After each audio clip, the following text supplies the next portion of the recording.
আমরা তো রোজই ক্যালেন্ডার দেখি, আজ কি বার, কত তারিখ।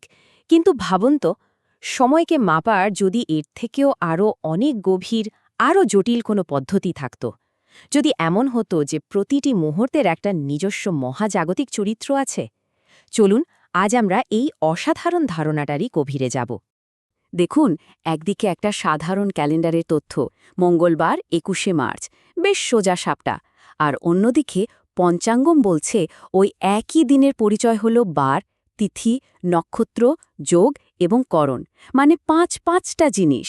হঠাৎ করেই কিন্তু সময়টাকে অনেক বেশি অর্থবহ মনে হচ্ছে, তাই না? আর এটাই হলো পঞ্চাঙ্গমের মূল ভিত্তি। তো আমাদের আজকের আলোচনার প্রথম ভাগেই আমরা সময়ের এই অন্যরকম ধারণাটা নিয়ে কথা বলবো। এটা কিন্তু শুধু ঘন্টা মিনিটের হিসেব নয়, বরং এটা মহাবিশ্বের একটা ছন্দকে, একটা রিদমকে ট্র্যাক করার চেষ্টা করে। একটা জিনিস ভাবা যাক, কেমন হতো যদি ক্যালেন্ডারটা শুধু দিন বা তারিখ না বলে বরং বলে দিত আজকের মুহূর্তটার বিশেষত্ব কী, এর গুণাবলী কী কী। পঞ্চাঙ্গম ঠিক এই কাজটাই করে। তাহলে এই যে পঞ্চাঙ্গম, এটা আসলে কি? সোজা কথায় এটা হলো একটা ঐতিহ্যবাহী হিন্দু পঞ্জিকা, আর নামটার মধ্যেই কিন্তু এর পুরো পরিচয়টা লুকিয়ে আছে। সংস্কৃতে পঞ্চা মানে ৫, আর অঙ্গা মানে অংশ বা অঙ্গ, মানে সময়ের ৫টি অঙ্গ। তো কি এই ৫টা অঙ্গ? সময়ের এই ৫টা মূল উপাদানই বা কী কী? চলুন এক এক করে জেনে নেওয়া যাক। প্রথমেই আসছে বার, মানে সপ্তাহের দিন, এটা আমরা সবাই জানি। এরপর আছে তিথি, এটা হলো চান্দ্র দিবস, মানে চাঁদের দশার ওপর নির্ভরশীল। ৩ নম্বরে নক্ষত্র, অর্থাৎ ওই সময় চাঁদ আকাশের কোন নক্ষত্রপুঞ্জের কাছে আছে। তারপর হলো যোগ, এটা একটা বিশেষ জ্যোতিষশাস্ত্রীয় সময়। আর সবশেষে আসছে করণ, যেটা হলো একটা তিথির অর্ধেক। আর সবচেয়ে ইন্টারেস্টিং ব্যাপার কি জানেন? এই ৫টা জিনিস কিন্তু কোনো মন গড়া ব্যাপার না। এর প্রত্যেকটা হিসেব করা হয় সূর্য আর চাঁদের একেবারে নিখুঁত অবস্থান দেখে, মানে পুরোটাই কিন্তু অ্যাস্ট্রোনমি আর ম্যাথামেটিক্সের খেলা। কিন্তু প্রশ্ন হল, এত নিখুঁত হিসেবগুলো করা হয় কিভাবে? এটা বুঝতে হলে আমাদের একবার আকাশের দিকে তাকাতে হবে, মানে পঞ্চাঙ্গম যে মহাজাগতিক মডেলটা ব্যবহার করে সেটাকে বুঝতে হবে। ব্যাপারটা হলো, পঞ্চাঙ্গাম একটা জিওসেন্ট্রিক বা ভূকেন্দ্রিক মডেল ফলো করে, মানে পৃথিবীকে মহাবিশ্বর কেন্দ্রে ধরে নিয়ে সব হিসেব করা হয়। এখন আমরা জানি যে আসলে সূর্য কেন্দ্রে থাকে, কিন্তু ভাবুন, আমরা তো পৃথিবী থেকেই আকাশ দেখি, তাই না? তাই পৃথিবী থেকে গ্রহ নক্ষত্রদের কেমন দেখাচ্ছে তার উপর ভিত্তি করেই এই সিস্টেমটা তৈরি।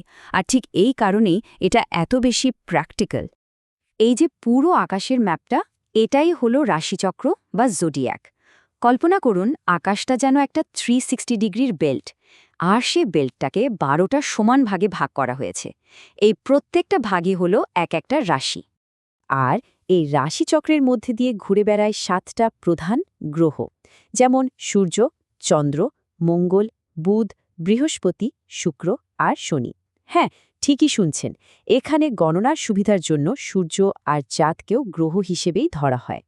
কিন্তু এখানেই শেষ না, আরও দুটো ইন্টারেস্টিং জিনিস আছে, রাহু আর কেতু। এদেরকে বলা হয় ছায়াগ্রহ, কারণ এরা কিন্তু মঙ্গল বা শনির মতো কোনো বাস্তব বস্তু নয়।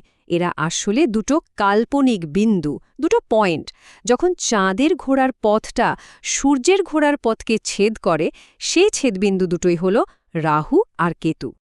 আচ্ছা, গ্রহ নক্ষত্রের কথা তো হলো, এবার আসি মাস গণনার ব্যাপারে। পঞ্চাঙ্গমে কিন্তু মাস গোনার দুটো প্রধান সিস্টেম আছে, একটা সূর্যের ওপর ভিত্তি করে আর একটা চাঁদের ওপর।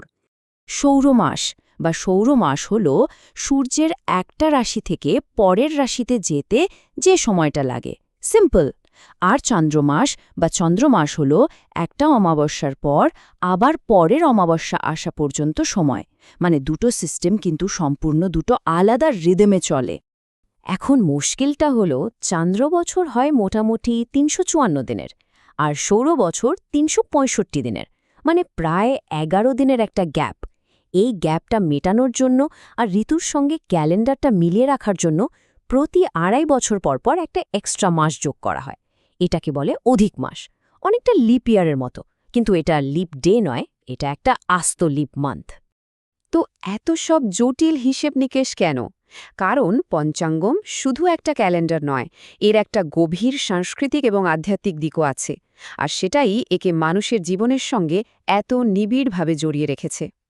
একটা প্রাচীন শ্লোক আছে যেখানে বলা হয়েছে, তিথির জ্ঞান সম্পদ প্রদান করে, বারের জ্ঞান আয়ু বৃদ্ধি করে, নক্ষত্রের জ্ঞান পাপ মোচন করে, যোগের জ্ঞান রোগ নিরাময় করে এবং করণের জ্ঞান কাজের সাফল্য নিশ্চিত করে। ভাবা যায়, মানে পঞ্চাঙ্গমের প্রত্যেকটা অঙ্গকে বোঝা কতটা জরুরি মনে করা হতো। আর এর ব্যবহারিক দিকটা তো আরও চমকপ্রদ। কোনো পুজোর দিন কবে পড়বে, শ্রাদ্ধের মতো পারিবারিক অনুষ্ঠানের তারিখ কি হবে, বা ধরুন বিয়ে, নতুন বাড়ি তৈরির মতো জীবনের বড় বড় কাজের জন্য শুভ সময় বা মুহূর্ত কোনটা, এই সব কিছুর জন্যই কিন্তু পঞ্চাঙ্গমের ওপর নির্ভর করা হয়। এমনকি জন্মছক বা হরস্কোপও তৈরি হয় এর ওপর ভিত্তি করেই। সব মিলিয়ে বললে পঞ্চাঙ্গম অনেকটা ডেইলি কসমিক ওয়েদার রিপোর্টের মতো। এটা শুধু বলে না আজ কি তারিখ, বরং এটা জানায় যে আজকের দিনটার মহাজাগতিক গুণমান কেমন, সময়টা ঠিক কী রকম। শেষ করার আগে একটা প্রশ্ন ভাবার জন্য থাকলো। আমরা তো সময়কে একটা সিধি সরল রেখা হিসেবে দেখি, তাই না? কিন্তু যদি সময়কে একটা চক্র হিসেবে দেখা যেত, একটা ছন্দ হিসেবে, যেখানে প্রত্যেকটা দিনের নিজস্ব চরিত্র আছে, নিজস্ব শক্তি আছে, তাহলে জীবনকে দেখার ভঙ্গিটা কি অনেকটাই পাল্টে যেত না?